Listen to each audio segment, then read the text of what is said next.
प्रणाली यहां पर लागू की गई जम्मू कश्मीर में और 70 बरस से रुकी हुई जिला परिषदों का गठन हुआ। उस जिला परिषद के प्रतीक धर्मेंद्र सिंह और ये जो जमीनी जमहूरियत की रिवायत कायम करने का एक बड़ा ही सराहनीय प्रयास किया है मोदी जी ने। मुझे लगता है आने वाले दिनों में उसका उज्जवल भविष्य मुस्तकबिल की ये निशानदेही करते हैं। उसके साथ शक्तिराज परिहार पिछले 70 वर्ष में भद्रवाह से अनेकों मंत्री भी बने, जज भी बने, मरकज में भी, रियासत में भी, लेकिन भारतीय जनता पार्टी से पहली बार कोई मिनिस्टर बनकर गया शक्तिराज परिहार। आपके यहां के हर दिल अजीज एमएलए, अभी जिक्र किया हमारे चेयरमैन साहब ने कि पीएमजीएसवाई में तीसरे नंबर पर ये इलाका रहा, लेकिन मैं बात मुकम्मल कर दूं। पिछले साल पीएमजीएसवाई का सबसे ज्यादा हिस्सा उधमपुर, कठुआ, डोडा लोकसभा कॉन्स्टिट्यूएंसी को आया और उसमें से लेजिस्लेटिव असेंबली कॉन्स्टिट्यूएंसी सबसे ज्यादा भद्रवाह रही। तो हमारे यहाँ 17 इस तरह की कॉन्स्टिट्यूएंसी थे। सारे के सारे एमएलए मुझे कहने लगे साहब ये दिलीप सिंह को ज्यादा कैसे मिल गया। मैं कहा साहब वो हुनर उससे पूछो, वो तो सारा दिन आकर के दिल्ली बैठा रहता है कोई ना कोई कागज लेकर और मुझे सिर्फ पकड़ के ले जाता है आज वहां जाइए वहां। इस तरह के मेहनती हमारे भाई दिलीप सिंह जी दिल्ली से आए हुए और IIIM के डायरेक्टर डॉक्टर रेड्डी, उनके बारे में कुछ देर बाद कहूंगा कि भद्रवाह की फिजा का क्या असर हुआ इन पर कि इन्होंने रातों रात हिंदी बोलना सीख लिया। मैं इनसे कह रहा था जब इन्होंने अपना भाषण दिया। हमारे DC Sharma ji, vice chairman Sangeeta जी, मेरे सामने बैठे हुए सारे पुराने दोस्त महानुभाव, स्वामी राज जी हैं, राज सिंह कोतवाल जी हैं, मंजीत है, नरेंद्र सिंह जी हैं, रशपाल है, वसंत राज थे, अभी कोई स्लिप लेकर के आए। मैंने कहा नहीं आज लेवेंडर के ही नाम जाने दो इसको, आपका गिला शिकवा बाद में, तो बाद में इनके साथ बात कर लेंगे।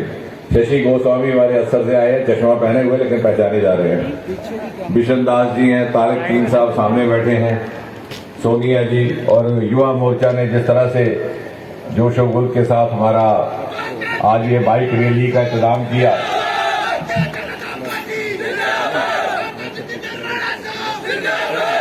तो रविंद्र ठाकुर और संदीप कोतवाल और इन सब इनके साथियों के साथ और इन नौजवान दोस्तों का मुझे दिल की गहराइयों से, हृदय की गहराइयों से शुक्रिया करना है जिस तरह का स्नेह भरा इन्होंने आज अभिनंदन किया है। दोस्तों, कभी किसी ने ये कल्पना की थी, ये गुमान किया था, ये तस्वुर किया था कि भद्रवाह की इस जरखेज धरती पर लेवेंडर के खेत लहराएंगे या फिर इस जन्नतनुमा फिजा में लेवेंडर का मधुर संगीत गुनगुनाएगा। और कभी किसी ने ये गुमान किया था कि भद्रवाह का नाम हिंदुस्तान की पर्पल रेवोल्यूशन के साथ जुड़ जाएगा और भद्रवाह को हिंदुस्तान की पर्पल क्रांति की राजधानी जन्मस्थान कहा जाएगा। ये बात हमें समझने वाली है। बड़ा आसान है कहना सब कश्मीर चला गया, क्यों नहीं किया लेवेंडर कश्मीर? किसी भी पहाड़ी इलाके में हो सकता था। आखिर कहीं ना कहीं कोई कोशिश हुई है। जो मोदी जी ने हमें सिखाया कि वोट बैंक की राजनीति से ऊपर उठ करके, मजहब, मिल्लत, क्षेत्रीय भेदभाव से ऊपर उठ करके इक्विटेबल डेवलपमेंट, असंतुलन दूर करके, चाहे वो क्षेत्रीय हो चाहे वर्ग को लेकर हो, जहां जिस चीज की पूर्ति है वो करनी है, उस मंत्र को लेकर के ये लेवेंडर यहां आया है। वरना गुलबर्ग में भी ये खेत लगाए गए हैं, लेकिन मेला सबसे पहला आपके हिस्से में आया। होता क्या है कि जो हमें खुदा दे देता है उसका हमें एहसास नहीं होता, जो नहीं देता उसका रोना चलता रहता है। और ये सब इसलिए मुमकिन हुआ कि वजीर आजम बनने के बाद मोदी जी ने हर्फ लेते ही एक बात कही थी, शायद आपको याद हो कि ना याद हो। उन्होंने कहा था कि मुल्क के वो हिस्से जो किसी ना किसी तरह से मुख्य धारा से पिछड़ गए, जिनका उस तरह से विकास नहीं हो सका, तरक्की नहीं हो सकी जिस तरह से होनी चाहिए थी, उनको हम विकसित करके तरक्की याफ्ता इलाकों के स्तर पर लाएंगे। और उसी का नतीजा है ये आज का लेवेंडर फेस्टिवल जो भद्रवाह में मनाया जा रहा है। ये पहले भी हो सकता था, यही फिजाएं, यही धरती, हमने आपने तो आज जन्म लिया, लेकिन ये धरती तो नहीं है। सैकड़ों वर्षों से, सदियों से यही फिजा थी, लेकिन नहीं, वो सोच नहीं आ पाई। और ये इसलिए मुमकिन हुआ कि मोदी जी ने इस तरह का निजाम दिया, इस तरह की व्यवस्था दी, जहां पर जिस तरह के रिसोर्सेज उपलब्ध है उनका हम भरपूर पर्याप्त उपयोग कर सके। आज हिंदुस्तान की पर्पल क्रांति का जन्म भद्रवाह से हो रहा है। इधर ही बगल में national institute of high altitude medicine बन रहा है। जो चीजें नहीं बनी उसकी बात तो करना आसान है, लेकिन जो बन गई उसकी कौन करेगा? अगर मैं भी नहीं करूंगा तो फिर कौन करेगा? क्योंकि आज के जमाने में अपनी पीठ खुद ही थपथपानी पड़ती है। और मैं दावे के साथ कह सकता हूं कि काम मुकम्मल नहीं हुए, काम कभी मुकम्मल होंगे भी नहीं। अगर हो जाएंगे तो फिर किस नाम पर इलेक्शन लड़नी, फिर लीडरी किस बात की, फिर इशू ही खत्म हो गए। लेकिन जितने काम पिछले 7-8 साल में हुए इतने 70 साल में नहीं हुए। ये जो बगल में ना national institute of high altitude medicine बन रहा है, ये हिंदुस्तान का पहला है। शर्त सिर्फ ये थी कि किसी पहाड़ी इलाके में होना चाहिए था। हिमाचल प्रदेश भी पहाड़ में बसता है, उत्तराखंड भी हिमालय की गोद में बसता है, अरुणाचल प्रदेश भी है, कश्मीर के भी पहाड़ है, तो फिर क्यों कर भद्रवाह में आके लगा? आखिर कहीं ना कहीं तो कोशिश हुई है, कहीं ना कहीं तो निष्ठा हुई है। इन बातों को समझिए, इन बातों को अपनाइए, इनकी ओनरशिप लीजिए और फख्र के साथ कहिए कि हिंदुस्तान का पहला हाई ऑल्टीट्यूड मेडिसिन। इससे नए आयाम पैदा होंगे, रेवेन्यू के, रोजगार के, शोध के, रिसर्च के। मेडिकल कॉलेज बगल में डोडा में किसी ने मांग नहीं की थी। आमतौर से एमपी एमएलए वो चीज लाता है जिसके लिए धरना किया जाए, उसका पुतला जलाया जाए, उसको मेमोरेंडम दिए जाए। मैं दावे के साथ कहता हूं एक भी मेमोरेंडम हमें नहीं मिला था कि यहां मेडिकल कॉलेज खुले, कि गुमान और कल्पना से बाहर था कि कहीं यहां मेडिकल कॉलेज खुलेगा जिला त्रिपुरा में। आज वहां तीसरा बैच चल रहा है। क्या ये हमारे लिए फख्र की बात नहीं? क्योंकि एक अच्छे रहनुमा का, एक अच्छे प्रतिनिधि का ये फर्ज है कि धरने के बाद तो सभी रिस्पॉन्ड करते हैं, लेकिन वो बताए जनता को कि यहां किस चीज की पोटेंशियल है, क्या रिसोर्स है, वो लाए। वो लेवेंडर का पोटेंशियल हमने लाया, कोई मांग नहीं थी। मेडिकल कॉलेज यहां लाया गया क्योंकि दूर दराज का खित्ता है। मेरा खुद इस जिले के साथ ताल्लुक है, मैंने खुद ऐसे परिवारों को यहां जानता हूं। बेटियों की एडमिशन हो जाती थी श्रीनगर मेडिकल कॉलेज में, नहीं भेजते थे। मेरे अपने कुंबे में ऐसे थे, कहते थे साहब श्रीनगर जाएगी बच्ची कहां ठहरेगी। उस सोच के साथ, उस पीड़ा का प्रायश्चित करने के लिए मेडिकल कॉलेज खुला, कि कोई मांग नहीं थी। इन बातों का हम जश्न मनाए। अब सड़कों की बात की, शक्ति जी ने भी की, दिलीप ने की। एक जमाना था डोडा से जब आप भद्रवाह के लिए रवाना हो तो दिल में ये खौफ सताता था कि पीछे बारिश हो जाएगी तो रास्ता बंद हो जाए। और बहुत पुरानी बात नहीं है, 2014 की इलेक्शन में लोकसभा में हम यहां बैठे हुए थे, बारिश शुरू हुई, तब ये मेरे ख्याल रमनीक, तब युवा मोर्चा और कुछ और लोग थे। तो मैंने इनको कहा भाई मैं वापस जाता हूं, रास्ता बंद हो जाए। ये सब बोले कि नहीं साहब जाने की जरूरत नहीं, लेकिन मैंने इनकी एक न सुनी और चला गया। जाते ही पीछे पस्सी आई, शाम तक वो पस्सी क्लियर हुई। आज मखमल की तरह सड़क है, 35 किलोमीटर मिनट में आप यहां पहुंचते हैं। क्या ये नहीं हुआ? और अगर सड़कों की बात की जाए तो ठीक कहा दिलीप सिंह जी ने, ये जो बन्नी से बसोली का एक नया रास्ता बनेगा, एक नया आयाम होगा, एक नई क्रांति होगी। इसमें छत्तरगढ़ का पहाड़ आता है। अब ये छत्तरगढ़ का पहाड़ भी डॉक्टर जितेंद्र सिंह के पैदा होने के बाद नहीं पैदा हुआ, इतना तो आप मानेंगे ना, हमारे मुखालिफ भी मानेंगे। ये सदियों से वहां बसता था, लेकिन सांसद बनने के बाद दिलीप सिंह को मैं देता हूं ये पीछे पड़ गए कि इसमें अगर सुरंग बन जाए, और बहुत बड़ा ख्वाब था, जिसे कहते हैं एम्बिशियस प्लान, कोई इसको करने को तैयार नहीं। 4000 करोड़ इसका बजट, डीपीआर तैयार हो गया, बीकन्स ने बनाया, बीआरओ ने हाथ खड़े कर दिए, बोले साहब इतना पैसा हमारे पास नहीं है। एनएचएआई के पास गए, गडकरी साहब बड़े मेहरबान थे, डोडा में आए, मैंने उनसे मुंह से बुलवाया, लेकिन बाद में दिक्कत क्या आई कि एनएचएआई का था नहीं था, बीआरओ का। अब उसे भारतमाला की जो अगली लिस्ट है उसमें शामिल करने का फैसला किया गया।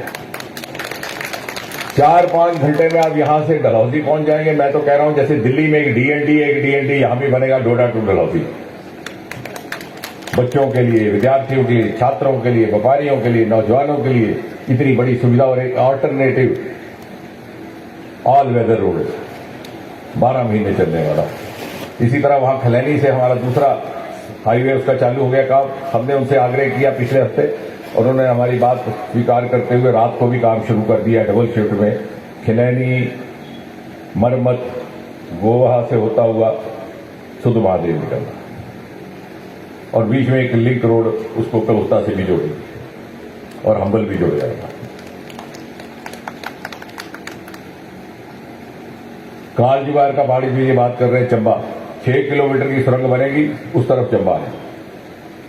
शायद जानबूझ करके रास्ता नहीं खोला गया। जब ये सुरंग बन जाएगी तो आप थोड़े ही वक्त में यहां से सीधा भद्रवाह से चंबा पहुंच जाएंगे।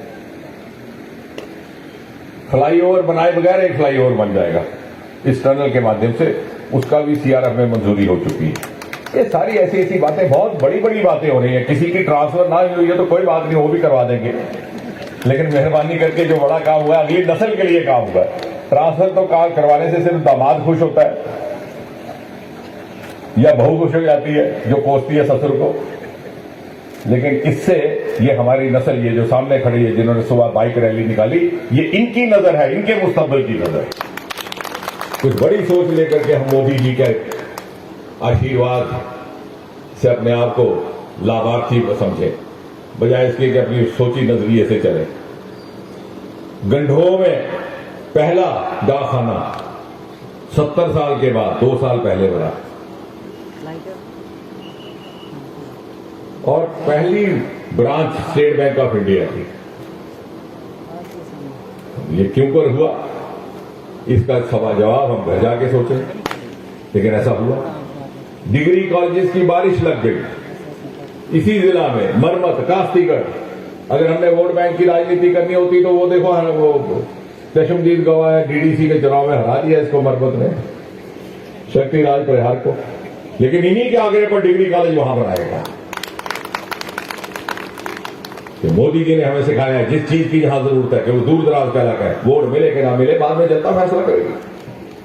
हमने पिछली गुजरी सरकारों की कुताहियों की भरपाई करनी है। तो पंडित दीनदयाल उपाध्याय ने अगर अंतर्दय सिखाया कि आखिरी कतार में खड़े आखिरी इंसान तक पहुंचने, उस मंत्र पर चलते हुए appeasement to none, justice for all, उस मंत्र का पालन करते हुए काम करने का प्रयास किया है।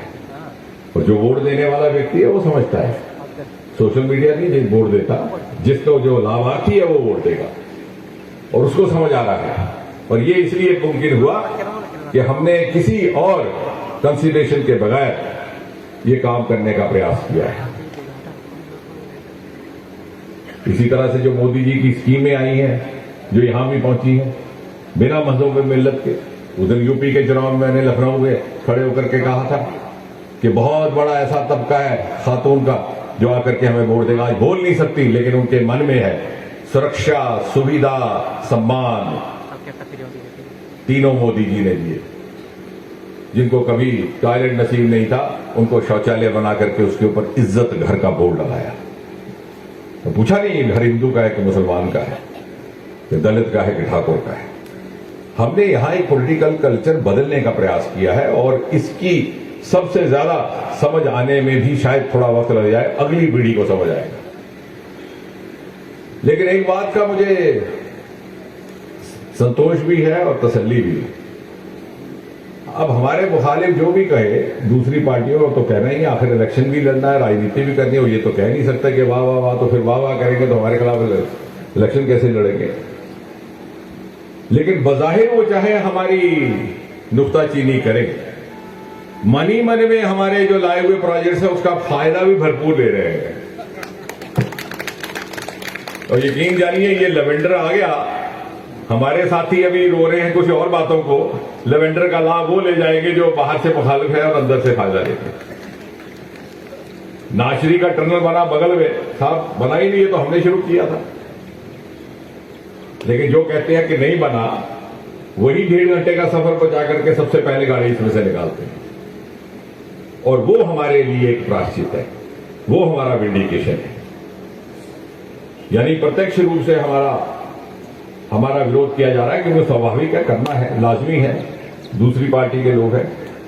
लेकिन अप्रत्यक्ष रूप से उसका फायदा भी ले जा रहा है। अब एक्सप्रेस कॉरिडोर बनेगा, 6-7 घंटे में दिल्ली जम्मू कटरा और 7 घंटे में डोडा भद्रवा, तो हमारे ही कांग्रेस के और दूसरी पार्टियों के नेता कहेंगे बेटे तू एक्सप्रेस कॉरिडोर से जाना, बाहर तो मैं गाली दूंगा कि कुछ नहीं पता।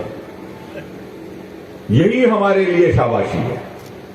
जिस चीज की जहां जरूरत है, नौजवानों के लिए, औरतों के लिए, जो वर्ग सबसे ज्यादा जरूरतमंद है उनकी खिदमत करने की कोशिश की गई है। और बहुत ज्यादा वक्त नहीं लेना, जहां तक लेवेंडर का ताल्लुक है, ये सिर्फ सौंदर्य का विषय नहीं है, सिर्फ ये खूबसूरती और शबाब व आलम का मौजूद नहीं है, ये एक बहुत बड़ा रोजगार का जरिया है। जैसे भारत भूषण कह रहा था, भारत भूषण ने अपनी जिंदगी की आधी कहानी सुनाई, क्योंकि बार बार हम उसको ले जा रहे हैं, हिंदुस्तान भर में घुमा रहे हैं, वेबिनार भी करा रहे हैं, तो अब वो अच्छा स्टोरी टेलर बन गया कि कैसे उसमें रोमांच डालना, कैसे ये डालना, कैसे डालना, कैसे मुझे फाके लगे। लेकिन हकीकत यह है कि शुरू में उसको भी बड़ा हचकिचाहट थी कि ये लेवेंडर लगाया जाए कि नहीं लगाया जाए, लेकिन मुझे उसकी दाद देता हूं कि थोड़ा सा इसका जो खेत का हिस्सा था जो खाली था, क्योंकि आगे से वो मेज की खेती करता था, वहां पे जब हम लगाया और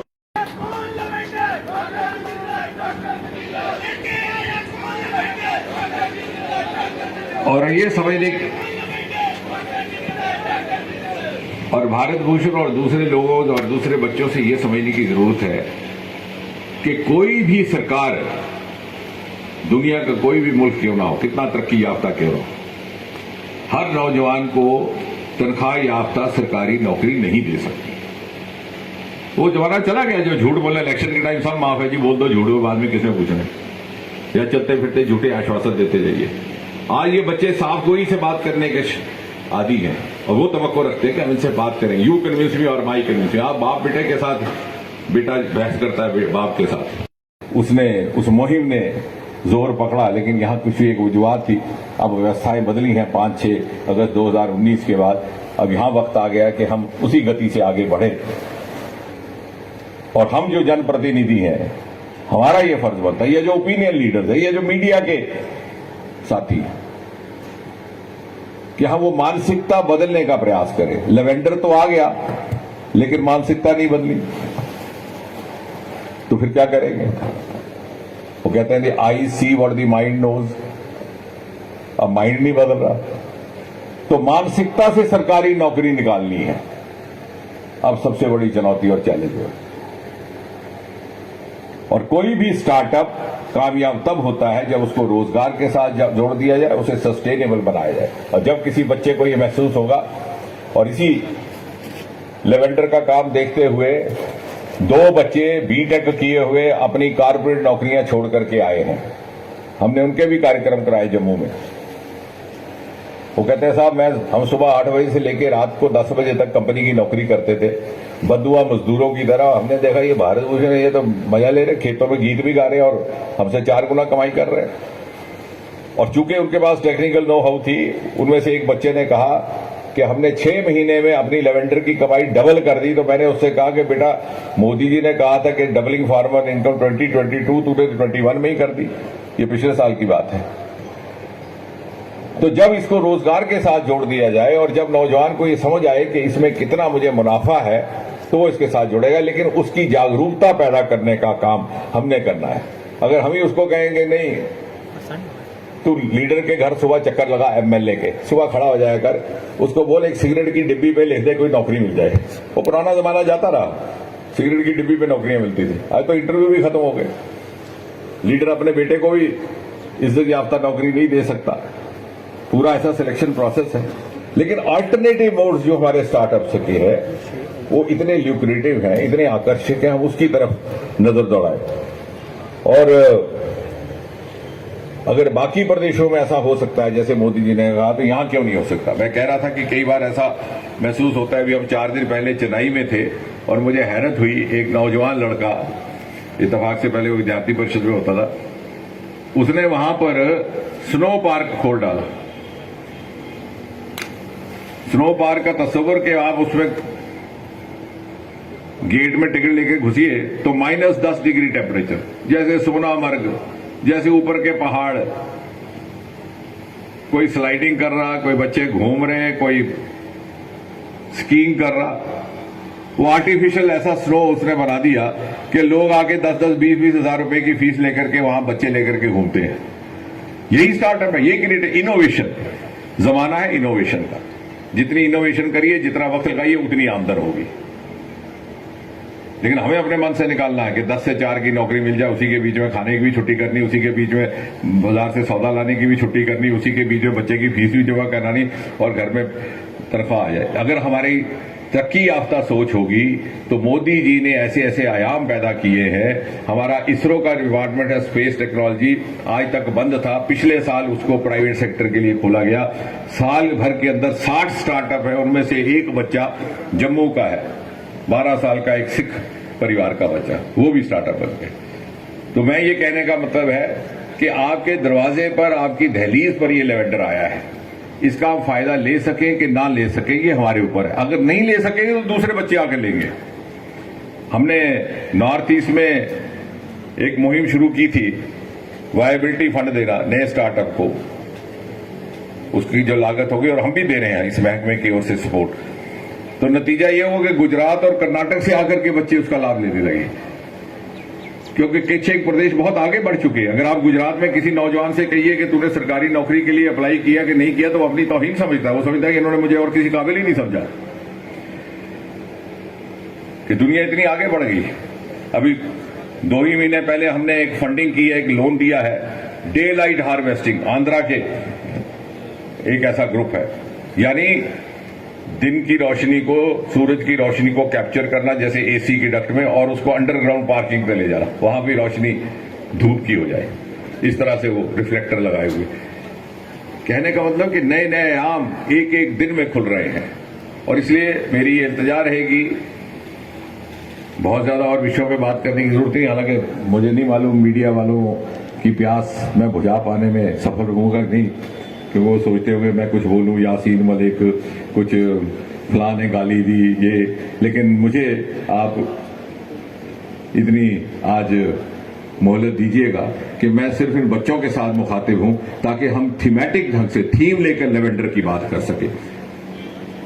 जैसे मोदी जी कहते हैं आज आजादी का महोत्सव है, 25 साल के बाद जब आजाद हिंदुस्तान अपनी 100वीं सालगिरह मनाएगा और भारतवर्ष विश्व पटल पर खड़ा होगा, तो क्यों ना ऐसा हम एक मंसूबा बनाएं, योजना बनाएं कि हम भी फख्र के साथ कह सकें कि भारत को विश्व पटल पर लाने के लिए और उसको लाने, वहां तक पहुंचाने में भद्रवाह के लेवेंडर का भी कहीं ना कहीं योगदान रहा, भूमिका रही। बहुत बहुत शुक्रिया।